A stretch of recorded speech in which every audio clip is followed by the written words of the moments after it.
Welcome to Jofer Jeff. I'm Jeff, and today I thought I'd talk about my favorite video collection of all, Laserdiscs. So how did I get into Laserdiscs? Well, when I got out of college and started living on my own, I started building a home theater system, and Laserdisc was the obvious choice. Laserdisc players started going down in price, and Columbia House offered a Laserdisc of the Month club. I signed up, and I went to American TV and Video. And for $300, I got a display model Laserdisc player, bare bones. Now, what was bare bones about it is you put in the Laserdisc, and halfway through the movie, I'd have to stop the movie, take it out, flip it over, and watch the other half. But man, the picture and sound were so great. So a while ago, I was in a pawn shop, and I found a Laserdisc player for 20 bucks. I had to have it. So I bought it, and I started collecting Laserdiscs for it. So here's what I've got. Okay, so here's my first disc. Jaws. Jaws is not only an awesome movie, it's an awesome Laserdisc. And I love how they look like records. They're really awesome when they did that. Now this is 2 discs, 3 sides. And I think the 4th side is blank. It was letterboxed at the 2:35 to 1 ratio. You could not get that on videotape. You had to get the Laserdisc. That's why I love Letterboxd so much. That's why I like Laserdisc so much. So, awesome movie, awesome Laserdisc.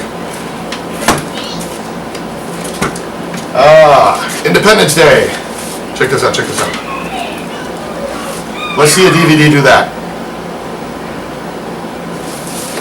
Great movie, again, 2:35 to 1. I didn't originally own this, I just found this recently and I picked it up.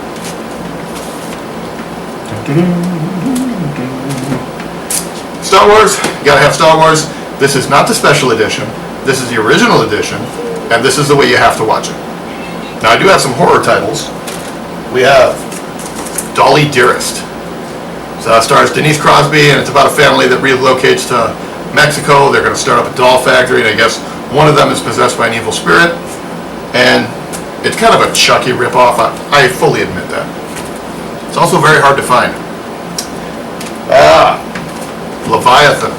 Saw this in the theaters, loved it.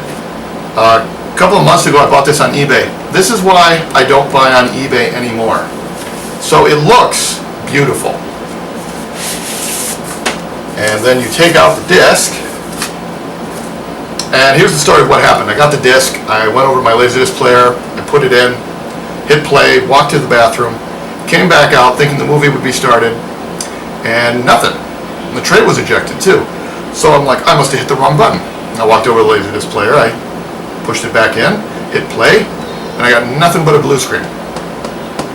So I took it out, I thought it was dirty. I grabbed my rag, I grabbed my cleaner, and I started cleaning.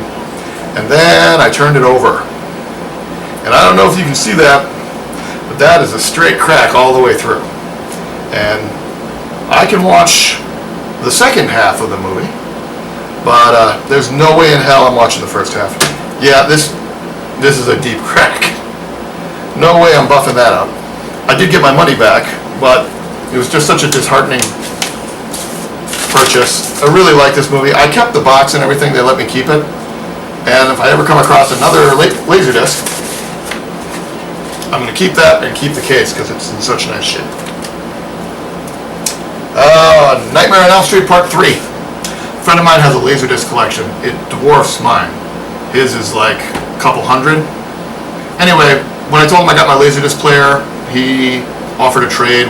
I brought over some Blu-rays and some games and stuff, and he just let me pick out of a pile what I wanted, and I grabbed this. About 30 bucks. Not my favorite. Part 4 is my favorite, but Part 3 is still good. Let me see. Top Secret. If you're a fan of the airplane movies like I am, you'll love this movie. This is actually funnier than Airplane. Runaway with Tom Selleck. I'm a Gene Simmons fan. He's in this. He's the bad guy. Pretty good movie. The Time Guardian. Carrie Fisher from Star Wars is in this. I don't know why I own this. It was in the pile. I thought, hey, it'll look cool. I've never watched it yet. I really should. It too is in like perfect condition. Bailout with David Hasselhoff and Linda Blair. They were in Witchering together, and this is kind of an action comedy. And it was free with the DVD or the Laserdisc player, so I took it. Not the best movie. Elvira, Mistress of the Dark. I like Elvira. I haven't had a chance to watch this. I know it's funny. I've seen certain scenes from it, and it was funny. And I think I'll probably watch it one of these days. Now, how I found out about Laserdiscs. There's a movie called Amazon Women on the Moon. It's from the people who made Kentucky Fried Movie. And basically it's a bunch of skits wrapped together to make a movie. And one of the scenes is called Video Pirates. And it's about a group of pirates. They're storming a British ship. And they break open the treasure room, and it's all videotapes. They're all video pirates. And one of them pulls up a Laserdisc and says, "Laserdiscs, all you want." And they all like turn on him, and they're like, "No, they're not compatible with my system. You can't record on them." I still like Laserdiscs, but that was where I learned about them for the first time. This is Necromancer, Elizabeth Caton. I love you. Awesome movie, kind of dark. Does not have a happy ending. But I really liked this one when it came out on cable. And I saw it on Laserdisc, and I was like, yeah, I gotta buy it. I admit I have a bunch of Disney Laserdiscs. Don't judge me. We got Candyman, Farewell to the Flesh. This is part 2. And I saw this in the theater, and I thought it was pretty depressing. It's nothing like the first one. It's not as good as the first one, but it's definitely way better than part 3. This one kind of explains his backstory a little bit. How he fell in love with a white woman, they cut off his hand and killed him. It's not terrible. Body Parts. I'm from Milwaukee, Wisconsin, and this came out right around Jeffrey Dahmer. They pulled this movie from the theaters because Jeffrey Dahmer was like hoarding body parts. And I thought that was so stupid because this has absolutely nothing to do with Jeffrey Dahmer or anything like that. It's basically a serial killer. He's executed, kinda. I guess they started using his body parts and giving him away. Well, he's come back to collect. He didn't die. He wants his old body parts back. And I guess the hero has his arm, and the arm is like evil. I don't know. Let me see. No. On top of Star Wars, I have the Back to the Future trilogy. Just want to put that out there. Man's Best Friend, Killer Dog. I saw this in the theater. It was okay. Lance Hendrickson, I'll see anything that Lance Hendrickson is in. It's a pretty good movie, but you kind of see where it's going to end. It's basically a dog that's been bred to be a killer, and this one animal rescue activist takes it home, and guess what? It starts killing. We got Roadhouse. I'm just going to leave that one right there. Roadhouse. Okay, we got Disney. We got that one. There are movies in here that I fully admit I only grabbed because they were free. It's like I got Footloose on Laserdisc. I don't know why. I have never seen Footloose. I got The Pelican Brief. I have no idea why this is in my collection. Normally I would just tossed it out, but you know, Laserdiscs are so hard to come by that I just pretty much throw anything in my collection. And I hate Julia Roberts. Aha! Okay. I'll take this one. We'll do this one. And this one, this is why I don't go to certain pawn shops. If you've heard me mention before that I went to a pawn shop and they put a label on the front of the case. They did the same thing to my box edition of The Abyss. That used to be a price tag. It's like, you bastards. I know it was $3.99, but that really just irritates the living hell out of me. But as far as collections go, it's in pretty good shape. It's a visually stunning movie. I never really cared for it. I found it boring as hell. But visually, yeah, it's a cool movie to watch. The Phantom. Billy Zane. I love this movie. It's supposed to start a franchise. I don't know why I didn't. My mom and dad turned me on to the Phantom comics, so I knew who he was before the movie came out. The ghost who walks in the jungle and kills pirates and stuff. They used to make fun of him. Paul Hogan had a TV show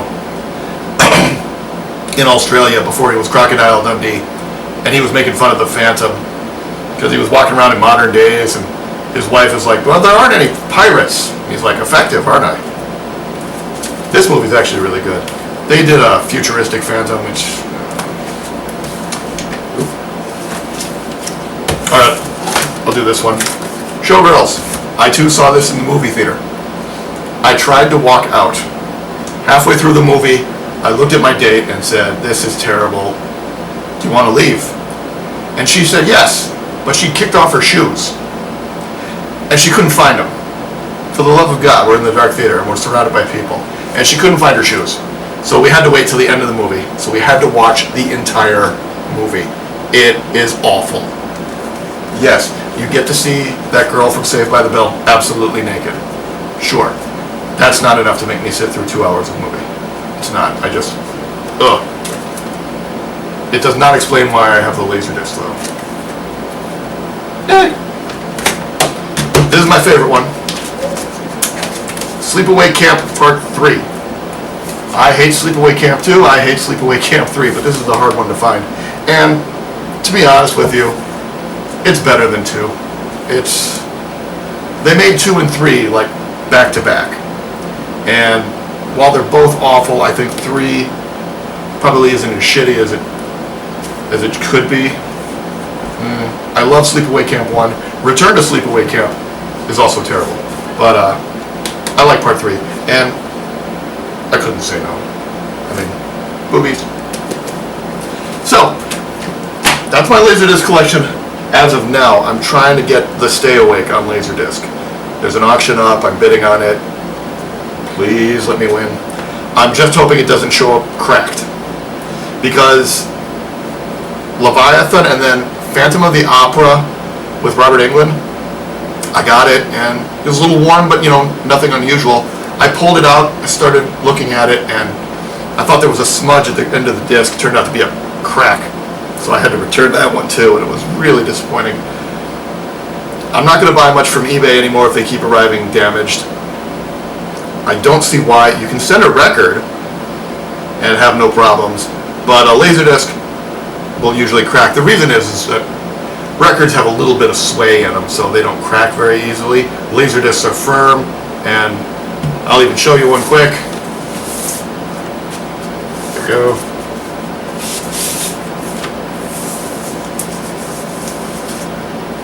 Booyah.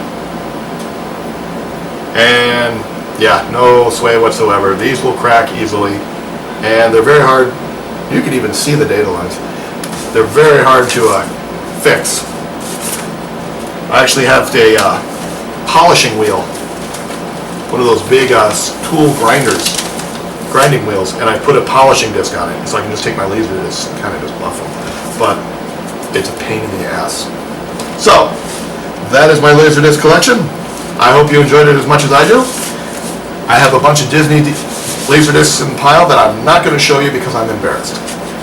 But I do have Sleeping Beauty. So, thanks for joining me. Please like and subscribe, and thanks for watching.